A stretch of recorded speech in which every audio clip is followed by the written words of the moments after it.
नमस्कार सगळ्यांना.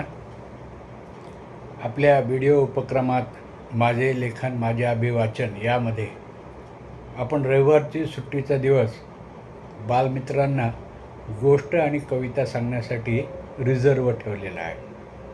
मी याआधी आपल्याला विनंती केली मोठ्या माणसांना, घरातल्या बालकांना, की आपल्या घरातील बालकांना या व्हिडिओच्या निमित्ताने संस्कार गोष्टी आणि मजेशीर गंमतशीर अशा कविता या मी ज्या व्हिडिओमध्ये सादरीकरण सुरू केलेलं आहे दर रविवारचं, ते आपण आपल्या घरातील बालमित्रांना जरूर ऐकवा. आणि ही माझी संस्कार यात्रा गेल्या अनेक वर्षापासून सुरू आहे, ती या व्हिडिओच्या माध्यमातून आपापल्या घरातील बालमित्रांपर्यंत यावी अशी इच्छा आहे. त्याला आपण सहकार्य करावं. रेणूची गोष्ट हा माझा बालकथा संग्रह प्रकाशित होऊन आता जवळपास 10 वर्ष होत आहेत. तर या रेणूची गोष्टमधील एक बालकथा मी आपल्या बालमित्रांसाठी सादर करतो. शीर्षक आहे, मोठेपणा मिळत नसतो, तो मिळवावा लागतो. मी मोठा आहे, मी असा आहे, मी तसा आहे, मला असं होतं, तसं येतं, असं सांगण्यात मोठेपणा कोणी म्हणत नसतं. उलट त्याला काय म्हणतात, एखाद्या वेळेला बाता मारणारा, मोठमोठ्या गोष्टी सांगणारा, प्रत्यक्षात काय असतं याचा काय आपल्याला भरोसा देता येत नसतो. म्हणून या गोष्टीचं शीर्षक आहे, मोठेपणा मिळत नसतो, तो मिळवावा लागतो. ऐका तर ही गोष्ट.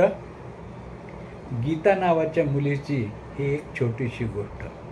मित्रांनो, स्वभाव म्हणजे न कळणारी एक गोष्ट आहे. तुम्हाला आम्हाला याचा अनुभव येतच असतो.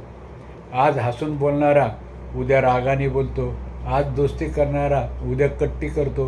काही त्याचा विश्वास ठेवता येत नाही किंवा त्याच्या स्वभावाचा आपल्याला अंदाज लागता येत नाही. मोठ्या माणसाचे स्वभाव कसे असतात त्याची चर्चा आपण लहानांनी करायला नको, हे तुमचे म्हणणे मला पटते बरं का. म्हणूनच एका छोट्या मैत्रिणीची गोष्ट मी आपल्या छोट्या मित्रांना सांगू इच्छितो. पण तुम्ही मुलंसुद्धा फार भोळी, सरळ, साधी असतात असे मात्र मुळीच नाही बरं का. जरा काही तुमच्या मित्रमैत्रिणींची नावं आठवून तर बघा, कशी एकापेक्षा एक भारी असतात. बेरकी, बिलंदर, चॅप्टर, चतुर, लय हुशार अशा कॅटेगरीतले तुमचे मित्र आणि त्यांचे चेहरे तुमच्या नजरेसमोर नक्की येणार. तर सांगायची गोष्ट अशी आहे की आपली ही मैत्रीण, जिचं नाव गीता आहे, ती खूप हुशार. सगळ्या गोष्टीची तिला आवड आहे. खूप गोष्टी तिला करता येतात. इतकंच काय, किचनमध्ये ती रमली तर छान भाजीपोळीसुद्धा करून सगळ्यांना वाढू शकते. मित्रांनो, एवढी ऑलराऊंडर आहे ही गीता. पण एक वाईट स्वभाव गुणामुळे मात्र तिच्या इतक्या साऱ्या सद्गुणांचे कदर कोणीच करत नाही. आणि गीताला हे समजून सांगण्याचे धाडस कुणी का कराल बरं? कारण गीता फटकळ तोंडाची आहे असं म्हणतात. ती उलटून बोलते, उद्धटपणाने बोलते. समोर मोठा माणूस असो, मोठी माणसं असो किंवा आपल्या बरोबरीचे मित्रमैत्रिणी असो, त्यांचा ती उलट बोलून अपमान करते. त्यामुळं काय म्हणतात समोरची माणसं, मग गीताने आपला पण अपमान केला तर कशाला, जाऊ द्या, तिच्या नादी न लागलेलंच बरं. गीताच्या स्वभावातल्या त्या वाईट गुणाचं नाव आहे अहंकार. अहंकार म्हणजे आपल्याला सगळं येतं किंवा मला सगळं माहिती आहे, मी सगळ्यापेक्षा हुशार, बाकीच्यांना काही कळत नाही, असं वाटणारा स्वभाव म्हणजे आपण त्याला काय म्हणतो, अरे त्याला फार गर्व आहे सगळ्या गोष्टीचा, तो दुसऱ्यांना नेहमी तुच्छ लेखत असतो. तर अहंकार, गर्व, फाजील आत्मविश्वास, स्वतःबद्दल नको तितका गैरसमज, या सगळ्या गुणांच्या स्वभावातल्या अंतर्भावामुळे चार चौघात गीता असली की त्या ठिकाणी साध्या आणि गरीब स्वभावाच्या मित्रमैत्रिणींचा अपमान ती करणार ही अगदी ठरलेली गोष्ट असायची. तिच्या आईबाबांची पण एक चूक होत होती. ते नको तिथे नको तितके गीताचे कौतुक करत गेल्यामुळं आपणच एक हुशार या तिच्या फुग्यामध्ये अधिकच हवा भरत गेली. परिणामी गीताच्या गर्वाचा फुगा नेहमी हवेत तरंगत राहायचा. खरं बोलून या फुग्याची हवा कोणी सोडत नाही. उलट आक्रमक आणि उद्धट स्वभावाच्या गीताच्या आहारी जाऊन गीता सगळीकडे स्वतःचा मोठेपणा मिरवण्याचा प्रयत्न करत असते. तिच्या या स्वभावाला सगळे घाबरून राहतात. तिला वाटतं आपल्याला घाबरलं मग सगळं आपल्यासाठीच आहे, रान मोकळं. तर ह्याच्यामुळं झालं काय की वासरात लंगडी गाय शहाणी ही म्हण तुम्ही ऐकलेलीच आहे. आपण सारेजण लहानपणापासून ऐकत आलेलो आहोत की वासरात लंगडी गाय शहाणी. आपली मैत्रीण गीता जरा जास्तच हुशार. ती कायम साधारण पात्रतेच्या मुलामुलींमध्ये वावरत असते. मग आपोआप गीता सर्वांना सरस आहे हे मान्य करावं लागतं. मग गीताला मोठेपणा मिळवला म्हणजे तिच्या मनातली गोष्ट साध्य झाली. बाकी मग तिला तिचे कशाची काही देणं घेणं नसतं. परीक्षेच्या पेपरची तीच गत. भांडून भांडून गुण वाढवून घेत ती आपला हुशारपणा सिद्ध करते. त्यामुळे अनेक टीचर्स तिच्यावर कायम नाराज असतात.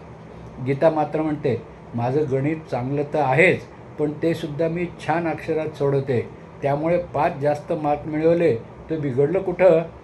गीताच्या या सफाईवर कोचिंग क्लासचे सर इतर विद्यार्थ्याकडे हसून पाहत काय म्हणतात, बघा असं मागून का मिळत असतं.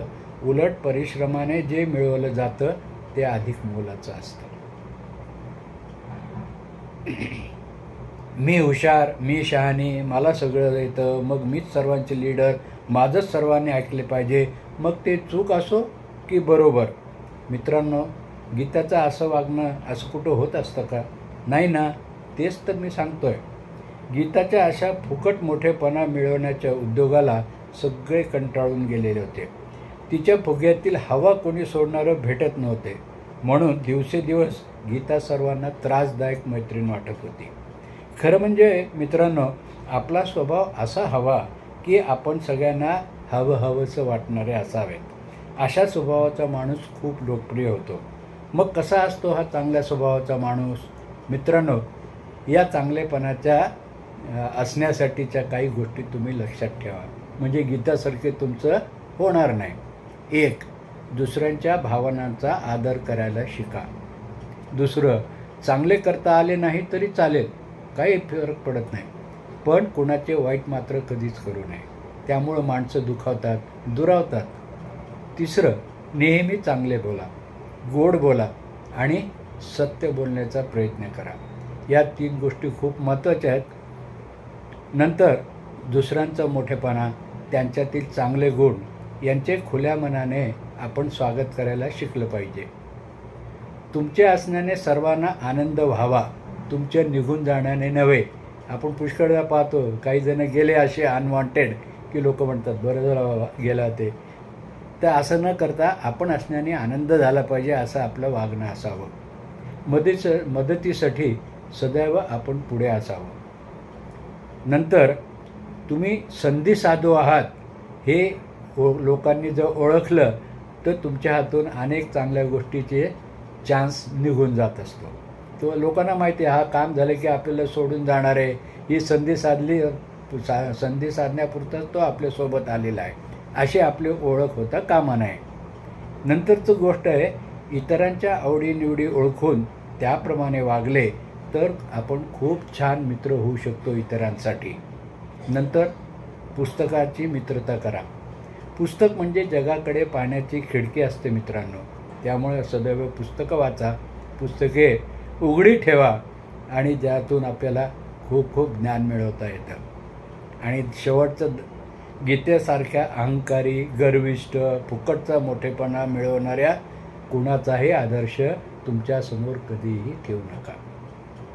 मित्रांनो, तुम्हाला मी जे आत्ता सांगितलं हे सगळं तुम्ही गीताला जाऊन सांगणार का हो?